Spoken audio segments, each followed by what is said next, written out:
I've always said Landon's the best American player we've ever had.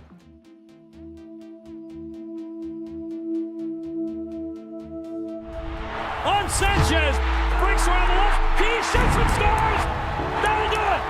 That will do it for the United States! Every football nation has its icon. Argentina has Messi, Portugal has Ronaldo, and the United States, they had Landon Donovan. He wasn't supposed to make it. He didn't come from football royalty. He came from California, a country that loved touchdowns more than tap-ins. But for a generation of Americans, he was football. He made them care. He made them believe. And yet, outside his homeland, the world never truly respected him. This is the story of Landon Donovan, the legend the world refused to understand. A six-time National Soccer Player of the Year, Landon Donovan. Donovan, goal! Donovan, USA! The shot into the back of the net. How about that for a quick strike? Goal number 35, your all-time leading goal scorer. Landon Donovan was born in 1982 in Ontario, California, a place known more for freeways than football pitches. But he wasn't ordinary.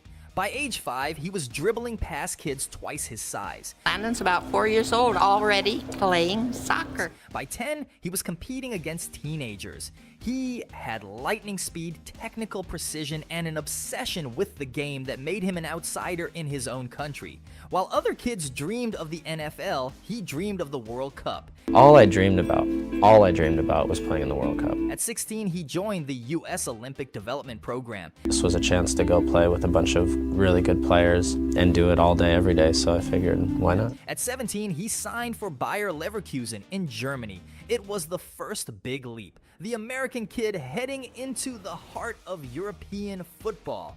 But Europe didn't care about hype. Europe wanted results, and Donovan struggled. At Leverkusen, he was just another teenager. He didn't speak the language, he didn't understand the culture, and in a dressing room full of hardened professionals, he felt isolated. He later admitted, "I wasn't ready. I felt alone." So after a year, he came back to America, loaned to San Jose Earthquakes in the brand new Major League Soccer. It was 2001, MLS was barely 5 years old, the league was mocked, empty stadiums, cheap jerseys, but Donovan didn't care. He wasn't running from Europe, he was running toward happiness. And in America, he found it. With the San Jose Earthquakes, Donovan became the face of MLS. He was quick, smart, confident, and clinical. The LA Galaxy season is over. Mulroney turns it sharply. Donovan scores! Landon Donovan! It's tied! He led them to 2 MLS Cups. He was the guy, the kid, who could score, assist, lead, and inspire. In 2002, at just 20 years old, he went to the World Cup in South Korea and Japan. And as he looked down the tunnel, I could sort of peek out and I see this full stadium. The 2002 FIFA World Cup is underway for the United States. And I remember looking at Bees and just smiling and thinking, like, can you believe we're here? Like, this is crazy. No one gave the U.S. a chance. Then, Donovan changed everything. In the round of 16, the U.S. faced Mexico. The rivalry, the hatred, the history, and Donovan, fearless, electric, scored the goal that sealed it. Here comes Landon Donovan, straight ahead. On Sanchez, breaks around the left, he shoots and scores! That'll do it! Great goal. That will do it for the United States! 2-0. The score was 2-0. Mexico were out, and America went through. For the first time in modern history, the U.S. made the World Cup quarterfinals. It wasn't luck. The United States has beaten Mexico 2-0 in the World Cup round of 16. It was Donovan, the symbol of a new generation. That summer, he became a national hero. In a country that still called it soccer, he made it matter. Over the next decade, Donovan became MLS royalty. He joined the LA Galaxy, where he formed one of the league's first super teams long before Beckham arrived. He dominated.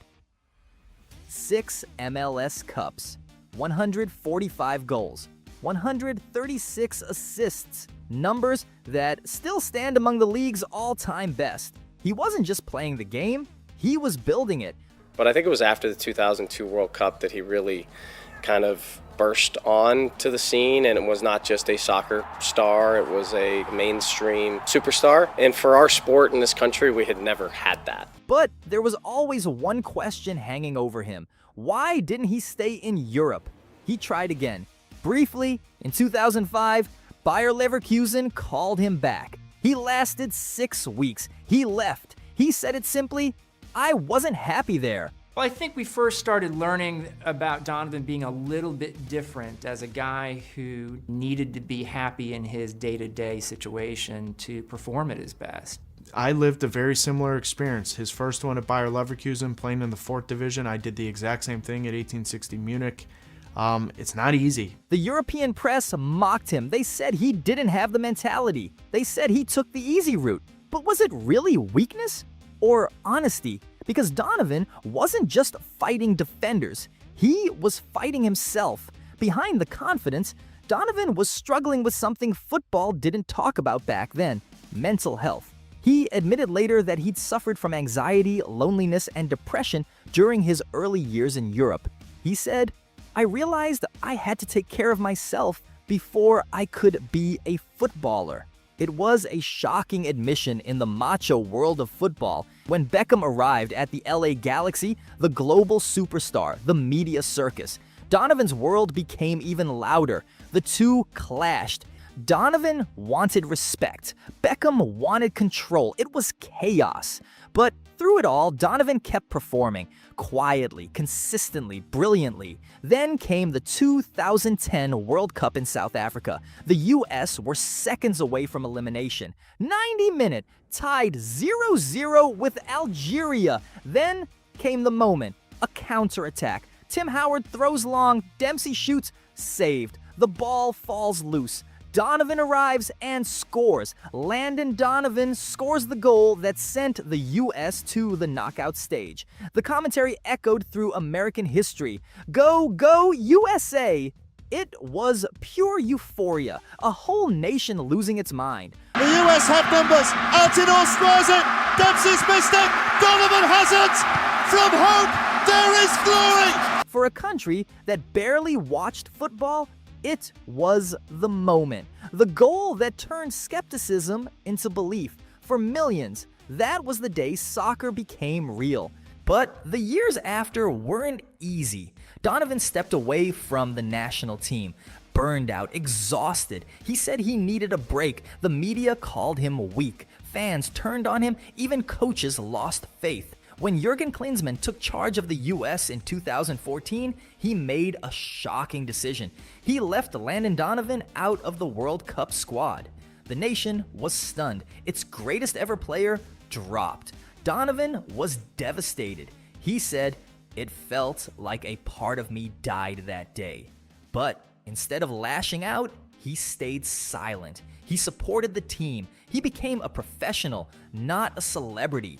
And when he retired later that year, I hope all of you know by now, I've decided that this will be my last year playing. he left as the all-time leader in goals with 57 and 58 assists for the U.S. national team. No one has surpassed both records since. Even today, his legacy is debated. To Americans, he's a hero. The reason football exists in the mainstream. To Europeans, he's the one who didn't dare. They say he lacked ambition. They say he ran from the challenge.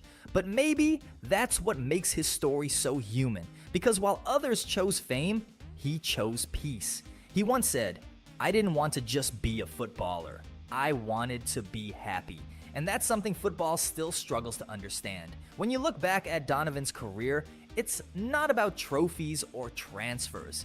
It's about transformation. Before him, the U.S. was an afterthought in football. After him, it was a contender. He gave America its football identity. He made kids believe they could compete with Europe. He inspired players like Pulisic, Reyna, and Adams. And maybe that's greatness. Because greatness isn't just about what you win. It's about what you change. I still have people come up to me to this day and say, "You have no idea what that moment meant for me. You have no idea what I felt during that moment, what you guys were able to accomplish, how it inspired me, how it inspired my family or my son. Or I think in the end, we're all just trying to do our part to keep building the game. Today, when people discuss global greats, Donovan's name rarely comes up. But maybe it's because he never played the global game. He played his game. He didn't care about being loved in Madrid or London. He cared about being remembered in Los Angeles and Kansas City. He wasn't built for Europe's pressure. He was built for America's hope. And he delivered. After retirement, Donovan tried coaching, ownership, punditry. But his true legacy doesn't live in a dugout or a trophy cabinet. It lives in moments. That goal against Algeria, that smirk after scoring against Mexico, that belief in a sport that wasn't ready to believe in itself. He was the bridge between football as an outsider sport and football as a way of life in America. He didn't need to conquer Europe. He conquered culture. So was Landon Donovan overrated? Maybe. But maybe the real question is, why do we only measure greatness by geography? He didn't fail in Europe. He chose America, and in doing so, he gave the game a home it never had before. He wasn't the next Messi. He was the first Donovan. And that's something only one man can ever claim. He's the best American soccer player. You can't spell legend without LD. In my opinion, Landon Donovan is American soccer's Babe Ruth and Wayne Gretzky. What's your favorite Landon Donovan moment? That 2010 World Cup goal, his rivalry with Beckham, or the courage to walk away at his peak? Tell us below. And don't forget to like and subscribe for more stories about football's misunderstood legends.